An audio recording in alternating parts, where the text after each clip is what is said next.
حبايبي الحلوين عاملين ايه؟ يا رب تكونوا بخير. انا شفت فيديو كده لأم بتطلب من ولادها ان هي نفسها تشوفهم، ومحدش بيسأل فيها عنهم، وما عندها ولدين وبنتين. هو البرنامج ده اصلا وجع لي قلبي. فبتقولك انا نفسي اشوفهم ومبيسألوش عليا. انا والله مش هقول حاجة يعني كتير، بما اني مفتقدة امي وبقالي 6 سنين. فاللي عنده يروح يبوس ايديها ورجليها. على فكرة انتوا مش هتحسوا بالموضوع ده الا لما انتوا ما تشوفوهاش. آه انا امي انا بحلم بيها.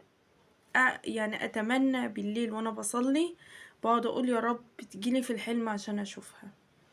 آه انتوا معاكوا كنز، انتوا معاكوا كنز. آه الام ما بتتعوضش، الام ما بتتعوضش. انت لو عندك ورحت جبرت بخاطرها بحاجة هتقولك ربنا يرضيك، الدعوة دي هتفضل قاعدالك حتى لما هي ربنا يفتكرها بعد الشر. عايز يبقى عندك رزق واسع وعندك حاجات كتير حلوة، روح بوس ايد امك ورضيها، هتلاقي ربنا يفرجها عليك من واسع. احنا في شهر كريم، شوف هتعمل ايه مع امك. اهم حاجة الام، بعد الام مفيش حاجة تانية.